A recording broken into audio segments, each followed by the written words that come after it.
Maligayang pagbabalik po, latest weather update po muli tayo ngayon. Patuloy pa rin po natin binabantayan. Ito nga pong si Super Typhoon Bulaben na ngayon nga po may layong estimated nga po na 2,280 kilometers east of Northern Luzon po yan. Ang hangin niya nga po pumapalo na ngayon sa 270 kilometers per hour na may bugso naman pumapalo sa 290 kilometers per hour pa northwestward po ang kilos. Mabilis po ito sa bilis po na 25 kilometers per hour. So medyo nakakabahala po dahil super typhoon na po ito. Kung makikita nyo naman sa ating live radar, medyo malapit po ito sa ating Philippine Area of Responsibility.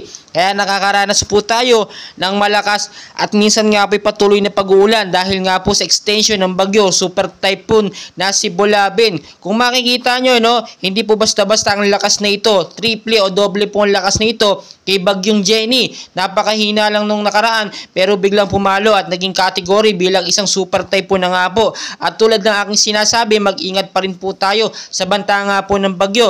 Kahit medyo malayo po ito o hindi po direkta nakatama sa ating bansang Pilipinas, ay apektado pa rin po tayo ng lakas ng bagyo na ito dahil sa kanyang extension, no? Malakas yung kanyang hangin dahil medyo dikit din siya sa ating Philippine Area of Responsibility.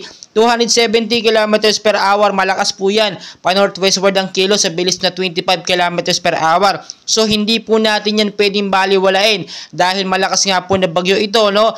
At posibleng yung direksyon nito ay lumapit pa sa bandang North Luzon nga po. Makikita nyo naman. So ngayon po ang pinaka-right time para tayo maghanda, linisin yung mga binabahang lugar dyan sa Metro Manila, sa May Luzon, Visayas at Mindanao. Especially sa mabababang lugar, kapag ka nagkaroon ng patuloy na pag-uulan, posibleng magkaroon ng pagbabaha. Tanggalin na yung mga basura na nakatapal po, na nakaharang sa mga estero, sa mga kanal para makadali na maayos ang katubigan natin. Ganyan din po, pinag-iingat din yung mga matataas na lugar sa banta naman po ng landslide. Kapag ka nagkaroon ng patuloy na pag-uulan, lalambot ang lupa at ito po yung magiging cause ng landslide, no? Maging I'm ready po tayo sa bawat posibilidad dahil never and ever po natin mape-predict ang galaw po ng bagyo at ng panahon. Pabago-bago po yan. Kung makikita nyo, hindi naman siya direktang nakapasok sa ating par, pero apektado tayo nito.